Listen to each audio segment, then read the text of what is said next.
Hello, everyone.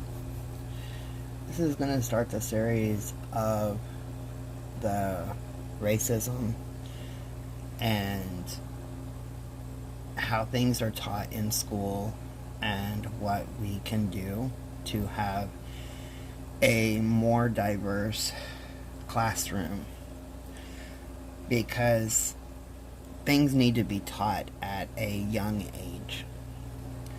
We need to teach all children that love is good and hate is bad. Hate is a learned thing. It is not something that every person is born with.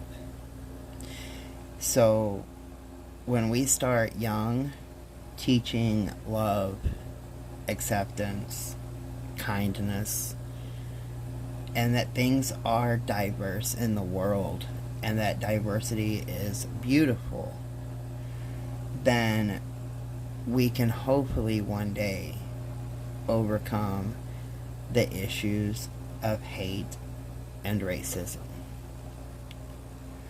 I'm very hopeful that one day we will reach that point. I'm also a realist, so I kind of see the other side of that, but for all purposes of this video, it's going to be ways that teachers can fight racism and teach tolerance. The pain of racism is devastating our country, and you have likely seen the impact in your own community. You may have even seen it in your classroom. Now we see demonstrations taking place with people taking to the streets to stand against prejudice and injustice. Our stomachs churn, our hearts break, and our minds wander. What can we do to make this a better world? A better world for everyone. We can start in schools, and teachers can lead the way. Number one is get and stay informed. It's not something that is just like a one-time thing. There's always something new to be informed about. Sometimes we think we know more than we actually do. When it comes to racism, you cannot neglect the importance of being informed. Reading books and watching movies is just the beginning of the journey. It's absolutely essential that we learn about how our own implicit biases and where they come from can impact how we think and behave. Racism is such a deeply ingrained part of our society that we may not even recognize it. For example, many schools have dress codes that contain exclusionary policies, particularly when it comes to hairstyles. We have seen African American students denied the right to graduate or participate in sports unless they were willing to cut their dreadlocks. A daycare, for reasons of cleanliness, as they stated, decided to shave a biracial child's hair without her parents' permission. This lack of understanding of natural hairstyles within the black community is just one example of the many causes of trauma to children. Families are all too often punished for refusing to conform, and educators need to make every effort to stop this destructive pattern from continuing. Number two is speak up. One of the most painful things we can experience is people being silent around us while we are suffering. And that's just in general. It doesn't matter the color of your skin. When people don't get on board with things that are important to us, we all feel it. No matter the circumstances, it is never okay to look the other way when we see others being mistreated and or abused. We must always confront and address racism in all forms, every single time.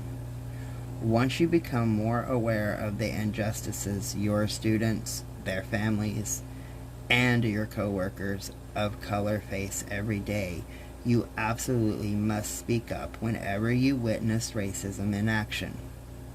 Discrimination policies in your school must be confronted head on.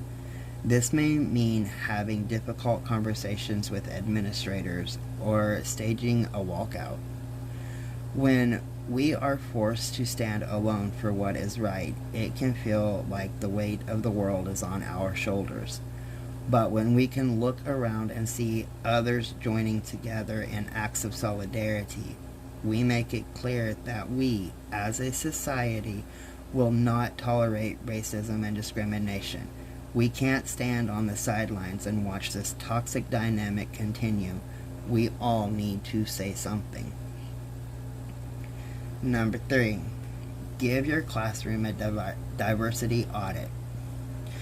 It's natural to gravitate to familiar concepts, which is why it's so important that we push ourselves to look through multiple lenses when we are preparing classrooms. More than ever, the students deserve to feel included, loved, and celebrated for who they are. They need to know that we recognize and support them. Choose books or posters that show all cultures from around the world. Number 4, commit to listening. One way to foster cultural awareness in the classroom is to express interest in the ethnic backgrounds of students. Analyze and celebrate differences in traditions, beliefs, and social behaviors. Recognize that active listening involves more than simply hearing the students, especially during difficult times. Listening to truly understand is crucial and will impact how you respond when students report acts of bullying or racism in the community, the school, and the classroom. The classroom culture you create should focus on giving every student a voice while honoring student experience and providing social and emotional safety. Student-led discussions and consciously working to better communicate with culturally diverse students will help everyone feel seen and heard. Number 5, bring empathy into the classroom. Teaching with empathy is incredibly important, especially if you are trying to teach tolerance in the classroom. According to the Merriam-Webster, empathy is the action of understanding, being aware, being sensitive to, and vicariously experiencing the feelings, thoughts, and experience of another without having the feelings, thoughts, and experience fully communicated in an objectively explicit manner. You don't have to experience racism, marginalization, or discrimination to be sensitive to its prevalence in our society and how it has seeped into every level of our lives. To show empathy is to show love, and as Dr. Martin Luther King Jr. wrote, "Love is the greatest force in the universe. It is the heartbeat of the moral cosmos." 6. Enhance your curriculum. Be conscious and aware that the fact that learning materials, assessment tools, and historical accounts can be biased. As such, one of the most important ways to fight racism and teach tolerance in our classrooms is to rethink and enhance the curriculum. We should always look for ways to give our students the fairest and most balanced experience possible, especially during the formative years in their lives. And number 7, set high expectations and then lead by example. Once you have laid out the foundation for your diverse classroom, make it clear that you have high expectations for your students, parents, and school. Managing intolerance, discrimination, and outright racism in your classroom might require a lot of effort. Just imagine how exhausting it is to be a person of color. Challenging any policies, punishments, or practices that take away from the mission of creating an inclusive environment. For example, zero tolerance policies are popular, but mounting evidence suggests that this approach does not make schools safer. An alternative is taking a zero indifference approach to bullying, harassment, and other disciplinary issues. Zero indifference means never letting disrespectful conduct go unaddressed. School staff always name and respond to the behaviors, and they do not implement automatic suspension, expulsion, or punishments. Additionally, we can consider the restorative justice approach to schools discipline and criminal justice by focusing on repairing harm and restoring relationships rather than simply punishing those who have engaged in misconduct. Restorative justice spans a wide variety of practices and strategies, including peacemaking circles, peer jury process, mediation, conferencing the classroom discussions focused on building empathy. You must lead by example. It is important to bring both cultural understanding and self-awareness to your work. You must actively challenge your own stereotypes and examine how you have responded to oppression in the past. Every day, make the conscious decision to show your students what it means to stand for what is right within the classroom and beyond. And number 8, learn from other teachers. If you have been in the classroom for any length of time, you already know your fellow teachers are a wealth of information. You have probably sought out info on workbooks and room decor, so why not do the same for diversity issues? There are many incredible teachers of color out there creating content for this very reason. Whether it is tackling a difficult situation in the classroom or learning to recognize oppressive policies at an administrative level, there are blogs and other resources available for whatever need arises. Number 9, get involved. When you're disconnected from something, it's much easier to just dismiss it. You may scroll right past a story that has no impact on your life while it tears up people of color in your community. That's one of the reasons why racism continues to be so pervasive. Some people don't even recognize it. Do not miss opportunities to get involved. You can start a diversity community at your school. Examine and analyze school policies that may harm or marginalize your students. Demand action from your local representatives. Add your name to online petitions such as #WeCan'tBreathe. Support justice reform through organizations such as Campaign Zero, National Police Accountability Project, Prison Policy Initiative, and the Sentencing Project. Support Black-owned businesses as other businesses that are owned by other nationalities. Pay attention to what elected officials are saying and cast a vote for equality. Stand up and be an ally if you witness racism, discrimination, or brutality happening in your community. Number 10, donate. Year after year, protests erupt across the country as human beings fight for their constitutional rights to live. Thousands of people have been arrested fighting injustice. You can donate to Bell Funds for protesters. The Bell Project explains how it works. The bell is set, the bell is paid, they return to protesting for our everyday rights, and then the bell is returned at the end of the case so it can be used for the next person. You can donate to GoFundMes that are set up by families of crime. Just make sure it is not a scam set up to get the funds without it going to the families. Or you can donate items to teachers you know have diverse classrooms, such as books, or carpets that have people coming together on them, supporting love and acceptance.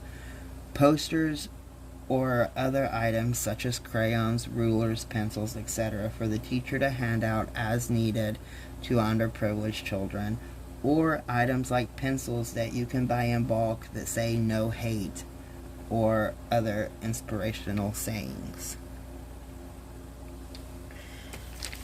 Oh, this series, I have a feeling, is going to be pretty long.